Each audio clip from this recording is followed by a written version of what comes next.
Hai, selamat datang di videoku.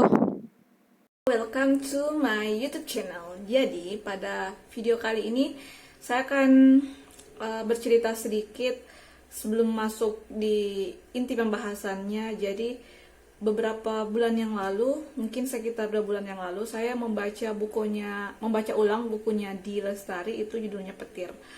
Nah, kebetulan sekali, apakah bukunya ini membahas tentang fisika atau membahas tentang petir, gimana proses terjadinya petir?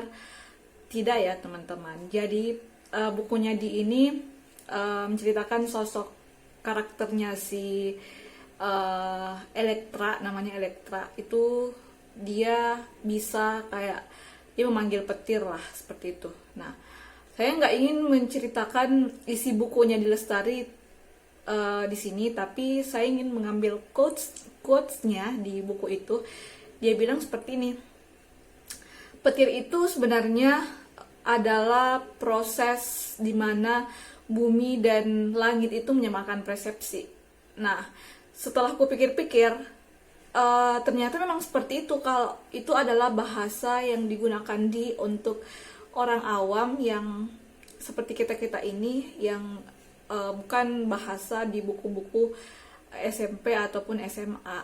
Jadi aku yakin banget hampir sebagian besar orang itu ketika membaca buku textbook itu di sekolah, dia akan merasa bahasanya terlalu kaku. Nah, di buku Di Lestari ini itu kata-katanya tadi yang mengatakan bahwa petir itu adalah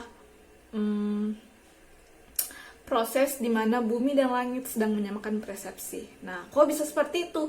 Nah, ternyata nih proses terjadinya petir itu secara ilmiah itu menjelaskan bahwa ternyata petir itu tanda-tandanya itu seperti yang kita tahu, itu terjadi ketika ada hujan, ingin terjadi hujan. Nah, kenapa petir itu terbagi atas 2 bentuk, bisa berupa kilatan kemudian disusul oleh bunyi. Nah, kira-kira kenapa sih kok bisa nggak bersamaan gitu? Biasanya itu dimulai dulu sama kilatan kemudian disusul oleh bunyinya kan teman-teman. Nah, ternyata itu disebabkan oleh si kecepatan cahaya itu lebih cepat daripada kecepatan bunyi. Nah, itulah kenapa duluan kilatnya dulu dibandingkan bunyinya. Jadi untuk petir seperti itu. Nah, jadi maksudnya menyamakan persepsi itu seperti apa? Nah, muatan-muatan di awan itu dia akan berkumpul satu sama lain yang muatannya sama. Jadi misalnya muatan positif dia bergerak ke sisi kanan, kemudian muatan negatif dia sama-sama bergerak ke sisi kiri. Nah, ketika sama-sama sudah terkumpul, kemudian sudah sama-sama berat, sudah sama-sama banyak, elektron itu akan dibuang ke bumi supaya dia mengalami titik kesetimbangan.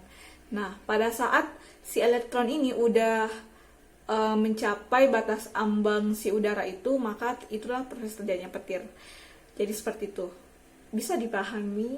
Nah, di sini saya tidak akan menjelaskan seperti guru-guru di sekolah, tapi dari sisi ini saya bisa dapat poinnya bahwa benar saat langit dan bumi itu menyamakan persepsi. Nah, itu maknanya bahwa pada saat elektron dilepaskan itu awan akan mengalami kesetimbangan. Jadi dia harus melepaskan si elektron itu ke bumi. Nah, pada saat melepaskannya itu terjadi petir, itu terjadi guntur.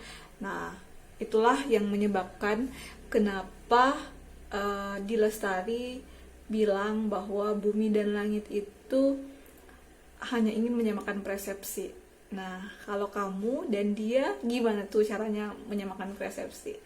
Oke, sampai jumpa di video selanjutnya ya. Jadi ini video singkat aja untuk mengetahui gimana sih proses terjadinya petir. Jadi seperti itu ya. Oke, bye-bye.